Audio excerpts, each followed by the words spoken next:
오늘 요나서 말씀드리기 전에 사실 이스라엘 민족에는 추수감사절이기도 하고 영적인 추수감사절을 바라본 하나님의 마음이 시편 148편에 말씀이 나와 있습니다.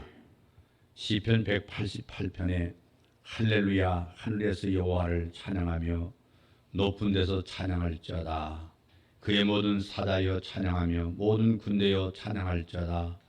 해와 달아 찬양하며 광명한 별들아 찬양할지어다. 하늘의 하늘도 찬양하며 하늘 위에 있는 물들도 찬양할지어다. 그것들이 여호와의 이름을 찬양할 것은 저가 명하심에 지음을 받았음이로다. 저가 또 그것들을 영영히 세우시고 패치 못할 명을 정하셨도다. 너희 용들과 바다여 땅에서 여호와를 찬양하라. 불과 우박과 눈과 안개와 그 말씀을 쫓는 광풍이여 산들과 모든 작은 산과 과목과 모든 백항목이여 짐승과 모든 가축과 긴 것과 나는 새며 세상의 왕들과 모든 백성과 방백과 땅의 모든 사사며 청년 남자와 처녀와 노인과 아이들아 다 여호와의 이름을 찬양할지어다. 그 이름이 홀로 높으시며 그 영광이 천지에 뛰어나시므로다. 저가 그 백성의 뿔을 높이셨으니 저는 모든 성도고 저를 친근히 하는 이스라엘 자손의 찬양거려다. 할렐루야. 우리가 찬양을 아까 불렀지만 온 천하 만물 우러러. 이 찬양은 사실은 아시스의 성 프란시스가 태양의 노래라는 시를 썼습니다. 그것이 바로 온 천하 만물 우러러. 우리 찬송가 옛날에 33장이 나와 있지만 현재 69장의 찬양이 나와 있습니다. 이 148편은 아름다고 웅디한 교향곡과 같습니다. 그런데 그 교향곡이 불 가운데서 울려 퍼지고 있거든요. 이 시편의 말씀은 다니엘의 세 친구인 사드락과 메삭과 이 아벳느고가 금신상에게 절하지 않아서 극렬한 풍물불에 던져졌을 때 그 불 가운데서 불려졌던 찬양이라고 헬라 구약 성경 소위 70인역을 여기에서 전하고 있는데 이 본 시편이 세 젊은이의 노래라는 이름으로 외경에는 수록이 되어 있습니다. 다니엘서 23장 이하를 참고하시면 근데 다니엘의 세 친구들은 다니엘서 3장 18절에 말씀한 대로 그들의 고백대로 그리 아니하실지라도 그리 아니하실지라도 이런 자세로 하나님을 찬양했습니다. 그 뜨거운 불 가운데서 구원해 주지 아니하실지라도 우리는 다만 하나님만을 섬긴다는 이런 결연한 자세를 가지고 있고 하나님을 찬양하고 있어요. 그러자 불이 능히 그 몸을 해하지 못하였고 머리털도 거슬리지 아니했고 그 옷에 빛도 변하지 않았고 불탄 냄새도 없었다 하고 다니엘서 3장 27절에 말씀합니다. 여러분 찬양은 기적을 만듭니다. 찬양은 기적이 있습니다. 온 천하 만물 우러러 다 주를 찬양하여라. 아까도 말씀드렸지만 세인트 선프라스 이 찬양이 찬송가 69장에 기록되어 있습니다만 이 프란시스는 태양의 노래를 작사한 사람이거든요. 이 태양의 노래를 지을 때 이 선 프란시스는 죽기 전 1년 전입니다. 이제 노쇠에서 시력을 잃어버렸어요. 앞을 보지 못했어요. 그리고 그런 고통 가운데 있을 때입니다. 근데 프란시스는 해를 해형제라고 불렀어요. 해형제. 또 달을 달참회라 부르고 자연 만물과 하나 되어 하나님을 찬양한 게 바로 온 천하 만물 우러러 태양의 노래인데 죽음의 고통마저도 그의 찬양을 막을 수가 없었다는 거죠. 그 유명한 작사인데 그래서 오늘 보니까 이 1절부터 6장은 천상 찬양의 찬양이고 또 그 이하는 이제 땅에서의 찬양인데 지상 찬양의 찬양인데 제가 말씀을 다 드리지 않고 읽었습니다만은 이 148편의 찬양의 하이라이트는 바로 14절의 이스라엘의 찬양입니다. 이스라엘. 이스라엘은 이 천상과 지상 찬양대의 솔리스트로 등장하고 있어요. 온 우주 만물과 세상 많은 나라들이 있을지라도 하나님은 그 중에 이스라엘을 가장 사랑하신다. 이스라엘 백성들을 그 백성의 뿔을 높이시고 으뜸으로 세우신다. 하나님께서 가장 가까이 있는 자는 천사들이 아니고 이스라엘이었다. 그 사랑은 이제 예수 그리스도를 믿는 우리에게도 부어졌습니다. 그렇기 때문에 더욱 소리 높여 하나님을 찬양해야 할 자들은 바로 믿는 신앙인 것이죠. 여러분, 한 해 동안 힘들고 어려웠습니다. 그리 아니하실지라도 내가 원하는 대로 사업이 되지 않고 또 막힌데 또 하나 더 막는 것처럼 숨을 턱턱 막히고 가르치는 바쁜데 해내야 될 일은 많은데 내 마음대로 되지 않아서 실망과 낙심이 기도를 막고 찬양을 막아버릴 때 그리 아니실지라도 사드락과 메삭과 아벳네고가 죽음 속에서 불 가운데서 찬양할 때 하나님께서 오히려 그 불을 지켜주시고 그 불을 막아줘서 머리카락 탄내 냄새까지도 없을 정도로 하나님께서 지켜주셨다. 오늘 하나님 우리나라를 지킬 줄로 믿습니다. 기도하는 사람이 있는 한 태양의 노래처럼 성프레스가 정말 이 모든 대자연을 자기 친구로 삼고 그리고 대자연을 형제와 자매로 삼고 하나님을 찬양했던 그 자연신학자라고 이렇게 명을 붙일 수도 있습니다만은 자기는 모든 걸 다 버리고 오직 주님만을 자기의 전 재산으로 삼으면서 자기 있는 재산까지도 가난에게 다 주고 있던 신발도 다 벗고 맨발로서 그냥 옷 한 벌 하나 거치고 덜렁 나와서 잠잘 것도 비를 피할 것도 바람막이도 없는 곳에서도 그는 하나님을 찬양하고 평생 동안 하나님을 섬겼던 성자입니다. 오늘 이 요나서의 말씀은 유년주일학교 어린아이들에게도 유명한 이야기입니다. 그런데 정작 요나서를 통해서 말씀하고자 하는 주제가 뭐냐면 하나님의 의도는 알고 있느냐 하는 겁니다. 하나님의 의도를 알고 있느냐. 오늘 제가 시편 148편에 하나님 가장 가까이 있는 이스라엘 백성 구원의 완성, 진정한 추수의 열매인 하나님의 언약 백성이 회개하고 돌아오라 하는 것처럼 오늘 요나서도 그 말씀과 연결이 있는 말씀이라고 생각이 되어져서 진정한 추수를 통해서 자연의 추수를 통해서 하나님의 추수는 어떤 추수 감사드리냐. 하나님 지구상에 78억이라는 사람이 살고 있답니다. 그 가운데 나를 불러주시고 하나님의 자녀로 삼실 뿐 아니라 하나님의 기업을 받을 수 있는 장자권을 우리에게 주셨다. 이 엄청난 하나님의 언약의 말씀을 통해서 오늘 하나님께서 우리에게 명령한 진정한 추수감사절은 너 회개하고 돌아오라. 하나님 언약 백성들이 회개하고 돌아오는 것이 진정한 추수감사절입니다. 지금까지 추수감사절이 그냥 돈 많이 바치는 게 추수감사절이 아니라 이 말입니다. 진정한 마음속에 구원의 기쁨과 감격이 있는 그런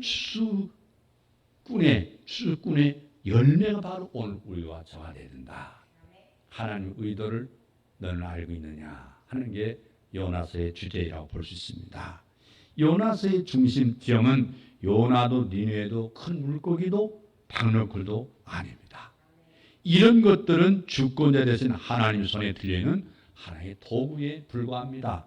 그렇다면 요나서의 주제가 뭘까? 선교의 사명일까? 요나의 불순종일까? 이방인의 구원 문제일까? 물론 이러한 문제들을 요나서를 통해서 교훈을 받을 수가 있습니다.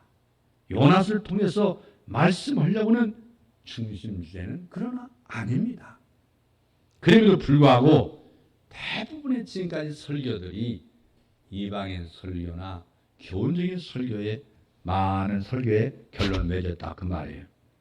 근데 요나서 주제를 이방인의 구원 문제로 보고 요나에게 선교 사명이 주어진 양 여기고 있었던 게 지금까지 설교였습니다.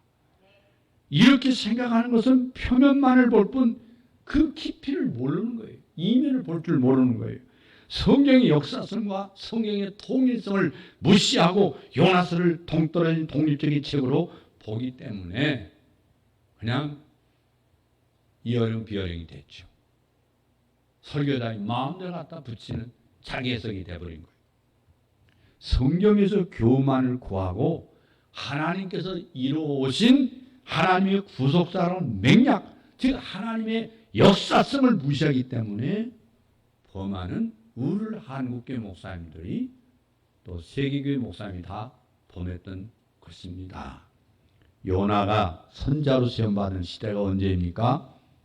여로보암 2세가 북이스라엘의 왕으로 있을 때라고 열왕기하 14장 25절에서 밝혀주고 있습니다.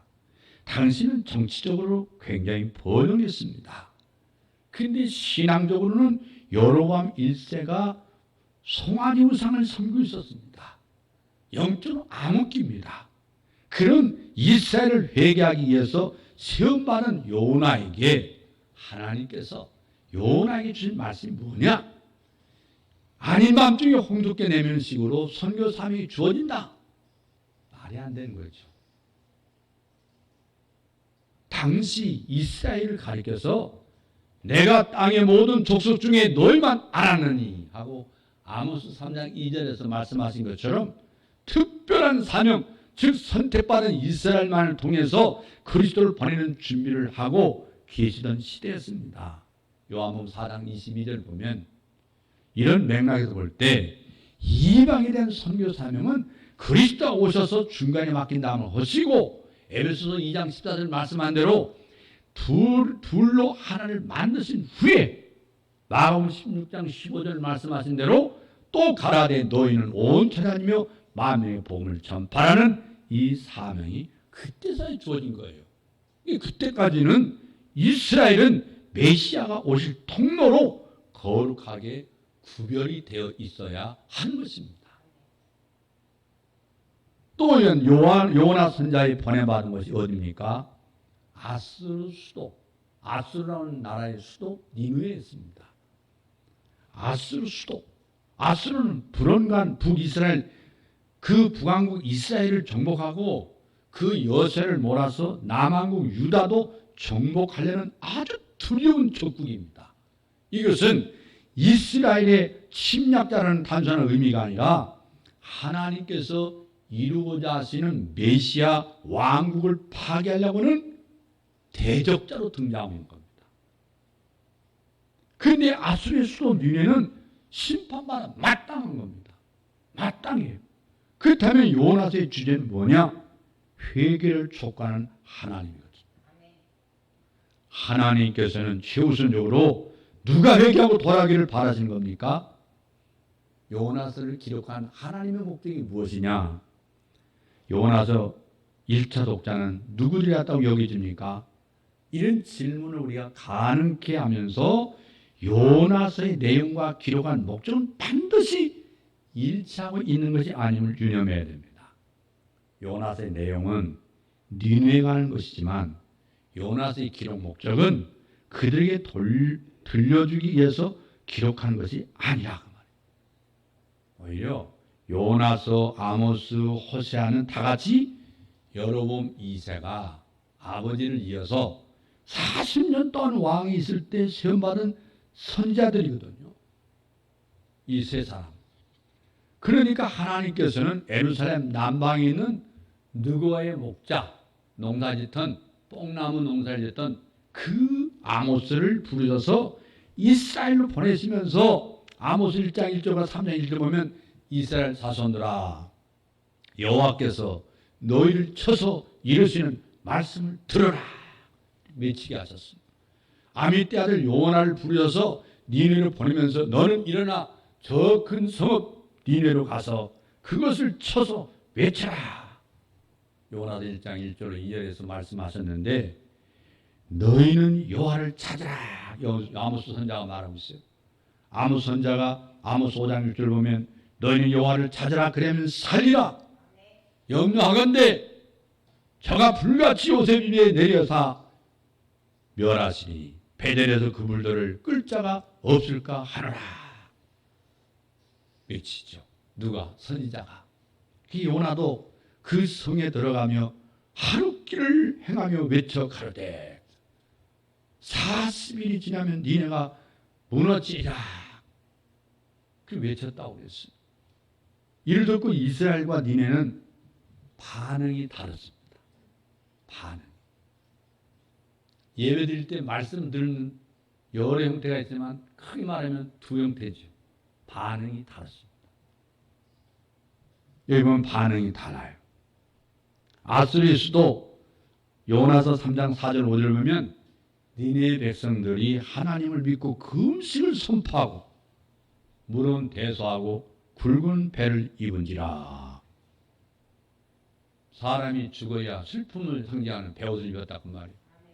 그렇다면 하나님의 선민인 이스라엘에서는 더 큰 회개운동이 일어나야 맞잖아요.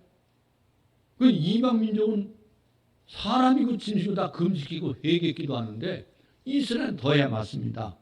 그런데 정반대입니다. 아모스 4장을 보시면 하나님께서 저들을 회개케 하시기 위해서 양식이 떨어지게 했으나 너희가 내게로 돌아오지 아니했느니라. 여호와의 말씀이니라. 한재로 회개를 쫓고 있지만 너희가 내게로 돌아오지 않았다. 풍계와 깐부기를 너희에게 보냈지만 너희 돌아오지 않았다. 연병으로 너희에게 치게 했지만 내가 돌아오지 않았다. 성은 무너뜨기를 소돔과 고모라 같이 했는데 그런데도 너희는 역시 돌아오지 않았다. 여러분, 완악함이 얼마나 무서운 심판의 대상인 걸 기억해야 합니다. 완악함. 사탄이 우리를 시험하면 무엇을 완악하게 합니까? 마음을 완악해 합니다. 아무리 가서 권면해도 안 듣습니다. 아무리 가만히 있으려도 안 들어먹습니다. 변명과 이유가 많습니다. 안 듣습니다. 망하는 길은 안 듣는 겁니다. 망하는 길은. 여러분, 저도 목회를 지금까지 한 50년 하면서 시험 받는 사람들 완악해집니다. 저는 그걸 옛날에 느꼈어요. 제가 학교 다니면서 저 웅천에서 이 바다를 막아가지고 논을 만드는 일들을 제가 방학 때 뜨거운 여름에 가서 했습니다.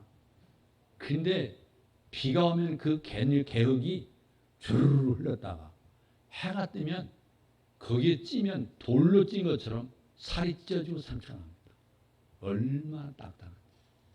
하나님의 은혜가 임해 성령이 불가침하면 그냥 마음이 눈같이 녹아지는데 완악해지면 돌보다 더 단단해. 안 녹아져요.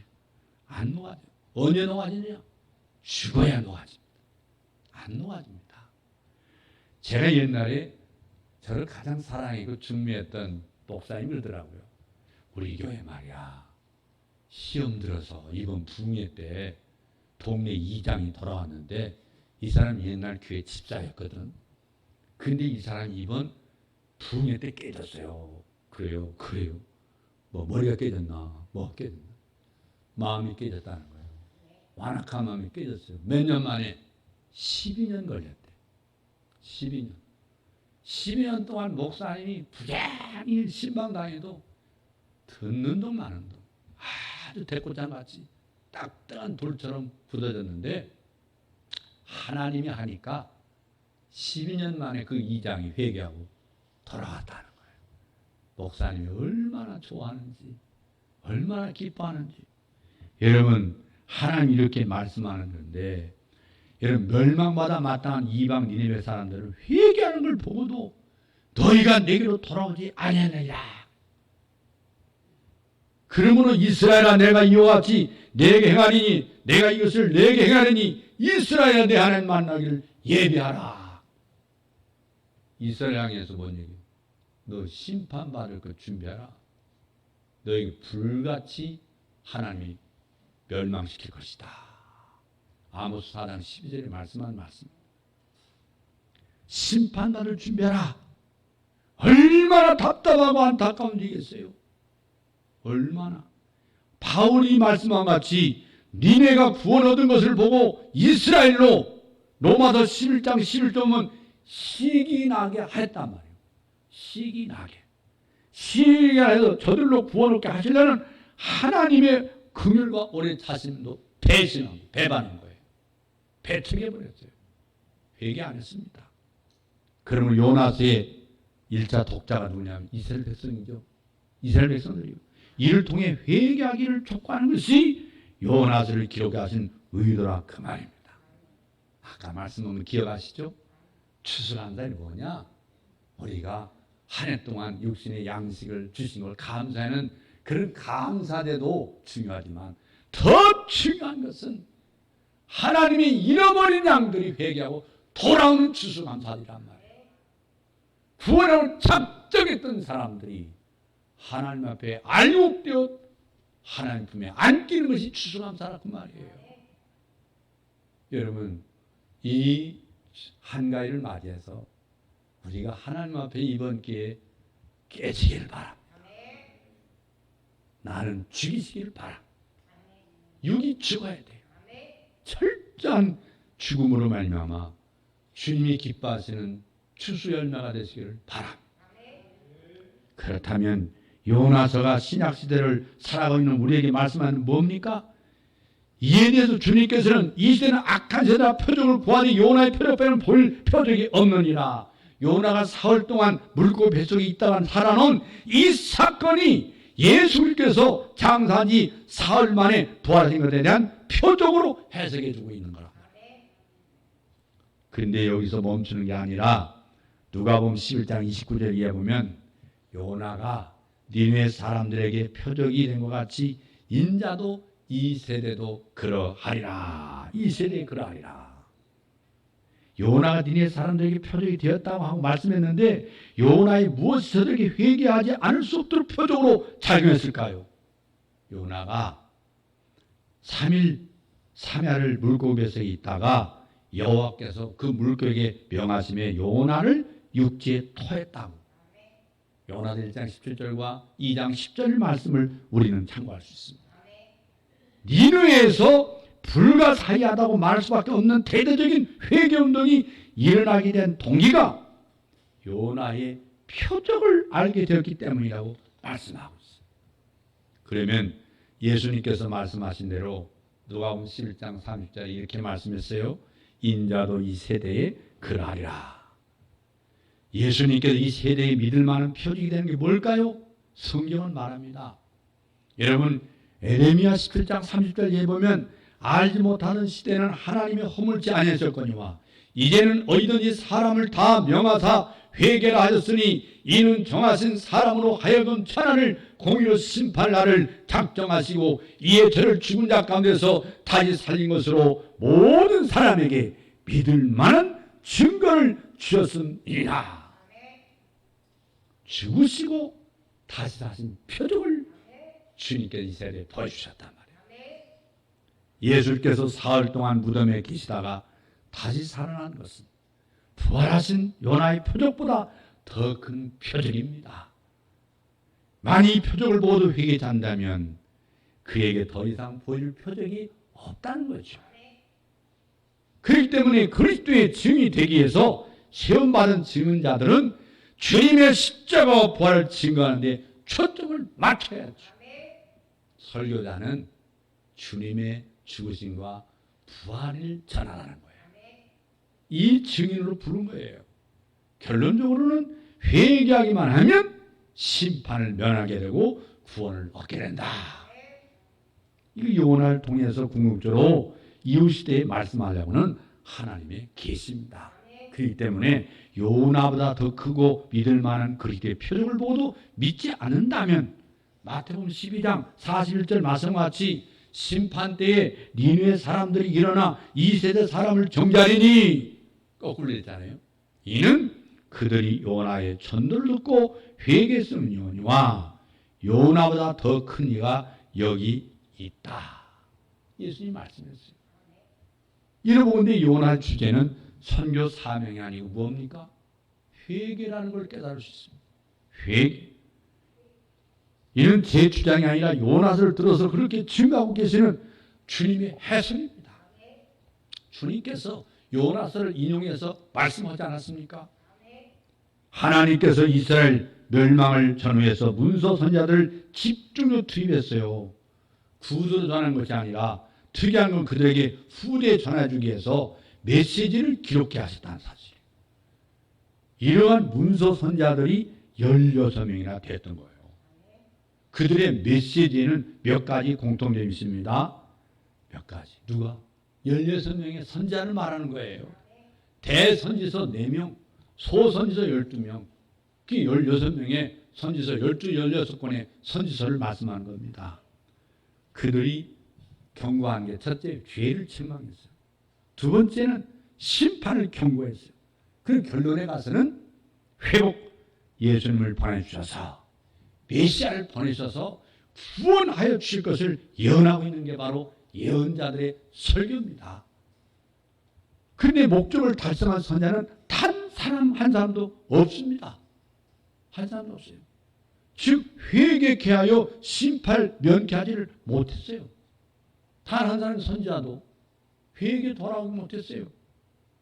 자력으로는 그리스도로 말미암은 자고는 구원의 소망이 없음을 우리가 깨달을 수 있고 그런 중에 한 건의 예가 있습니다. 요나서입니다. 요나서. 요나의 경고를 듣고 이방인인 니느웨가 회개했습니다. 이방인이 회개했어요. 하나님 본 자손은 회개하지 않았어요. 바깥 자손이 먼저 회개한 거예요. 참 감람나무는 회개하지 않았어요. 돌감나무가 회개했어요. 정말 마음이 아픈 얘기예요.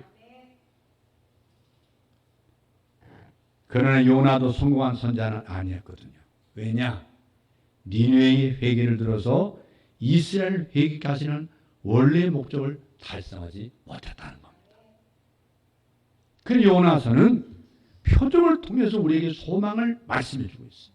그렇다면 이와 같은 선지자들을 기록하셔서 우리에게 전해주는 하나님의 의도가 뭐냐?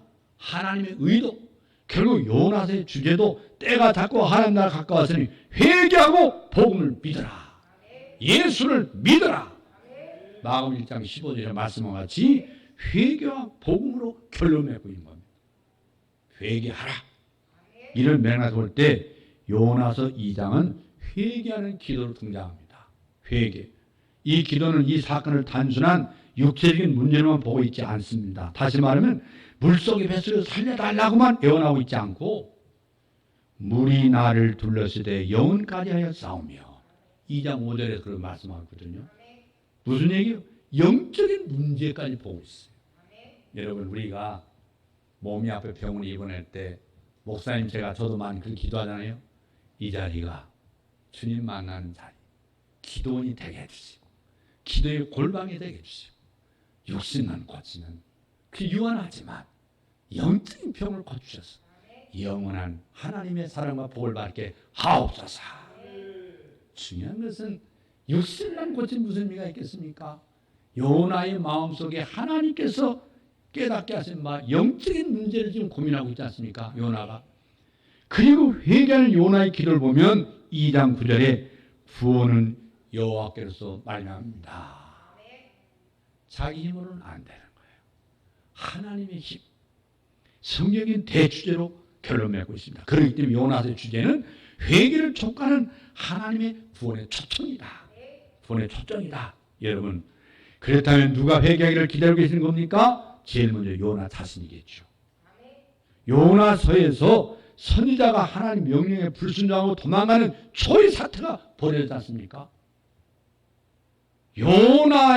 요나서에는 풍랑도 물고기도 박는 굴도 심지어 벌레도 순종한 모습으로 다 등장하고 있거든요. 모두가 순종합니다. 하나님 명령에. 그러나 하나님의 종은 불순종하고 다시 반대 방향 도망갔지 않습니까? 도망갔어요. 그 다음 이스라엘입니다. 두 번째 회개를 요구하는 것. 요나서는 내가 아끼는 것이 어찌 합당하지 아니하냐. 4장 11절에 그 말씀을 끝맺고 있는데 하나님은 니느웨를 아꼈습니다. 니느웨를 아꼈어요. 그러나 하나님은 니느웨보다도 이스라엘을 더 아끼셨습니다. 그 아끼심의 정도가 내가 땅의 모든 족속 중에 너희만 알았다고 아모스 3장 2절에 말씀하고 나는 너만 알고 있거든. 이 말씀을 통해서 나타나고 있는데 요나서는 그들의 회개를 촉구하기 위해서 기록되어 있다. 마지막으로 니느웨 즉 이방인들인 우리입니다. 저와 여러분이에요. 하나님 모든 사람이 구원에 이르기를 기뻐하십니다. 여러분 구원에 확신이 있습니까? 여러분 구원 받았습니까? 여러분 가족들은 구원 받았습니까? 갑자기 아멘이 없어져 버리잖아요. 사명이 지금 감당 못하기 때문에 우리는 아멘을 못할 수밖에 없어요. 바로 요나인 여러분 자신이 회개했나 그 말이에요. 요나인 내가 먼저 회개했나 그 말이에요. 나는 구원의 확신이 있지만 내 가족이 정말 귀한 부부뿐 아니라 부모, 형제, 자녀가 예수 안 믿고 있단 말이에요. 이 얘기는 동화책을 몇 동안 제가 강변한 게 아닙니다. 들으면 살고 안 들으면 죽는다는 얘기 아닙니까? 들으면 살고 안 들으면 죽어. 우리가 정말 예수 믿고 죽는다는 게 얼마나 복된 죽음인지 아십니까? 우리는 영생이 있기 때문에 죽어도 죽지 않은 것이죠.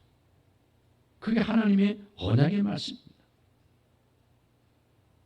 여러분 요나서에서 하나님은 어떤 하나님으로 말씀하십니까? 여호와는 은혜로우시다 자비로우시다 노하기를 더디하시고 인애가 크셔서 뜻을 돌이켜 재앙을 내지 아니하시는 하나님이라고 4장 2절에서 말씀하고 있는데 이 하나님의 자기 계시는 일찍이 모세에게 출애굽기 34장 6절에 보면은 여호와로라 여호와로라 자비롭고 은혜롭고 노하기를 더디하고 인자와 진실이 많은 하나님이로라 하고 계시하고 있어요. 계시는 보여준 거 아닙니까? 계시 리벨레이션인데 헬라어는 아포칼립스 감춰짐을 열어 보여준다. 하나님의 비밀을 너에게만 보여주는 거야. 그러면 내가 구원받는 여러분은 하나님의 비밀을 맡은 자가 된 거예요. 받았어요. 맡은 자 됐어요. 이 엄청난 계시 말씀 받았어요. 그래서 이 하나님의 자기 계시는 출애굽기 34장에서 시작해서 민수기 14장 18절, 역대하 30장 9절, 느헤미야 9장 17절, 시편 80편 15절, 103편 8절에 거쳐 요엘 선지자도 너희는 제가 이 말씀 다 같이 읽었으면 좋겠지만 너희는 옷을 찢지 말고 마음을 찢고 너희 하나님 여호와께로 돌아올지어다. 왜? 그는 은혜로우시며 자비로우시며 노하기를 더디하시며 인애가 크시사 뜻을 돌이켜 재앙을 내리지 아니하시나니. 이어서 내용으로 성경에 축을 이루고 있는 대단히 중요한 하나님의 자기 계시입니다. 하나님의 자기 계시. 제가 박사 논문 쓸 때 훌러신학대학원에 박사 논문 쓸 때 하나님의 자기 계시가 가장 은혜를 받았습니다. 훌러신학의 니델보스라고 하는 신학자가 쓴 책인데 이 하나님의 자기 계시는 책이 저를 온통 잡았습니다. 지금까지 들은 강의 중에 이 책을 보면서 완전히 제가 사평을 당했어요. 철저하게 그 말씀 속에 은혜를 받았습니다. 사랑하는 성도 여러분, 여러분 어떻게 하시겠습니까? 회개하고 복음을 믿고 구원 어떻게 되겠습니까? 아니면 돌이키지 않다가 멸망을 당하고 말겠습니까?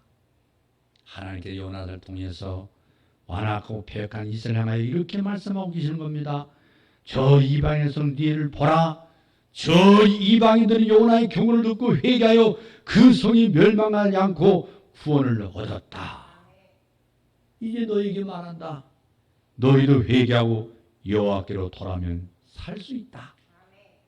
그러나 이것을 보고도 회개치 않으면 더 이상 보여줄 표정은 없다. 이것은 최후 통첩이다. 이번 추수 감사되기도 한 민족의 대잔치 한가위에 여러분 가정에 하나님의 메시지가 들려지기를 바랍니다. 그래서 온 가족이 주님이 기다린 추수 열매가 되시기를 바랍니다. 온 가족이 다 예수 믿고 구원을 받으세요. 주 예수를 믿어라. 그리하면 너와 내 집이 구원을 얻으리라. 할렐루야. 기도하겠습니다.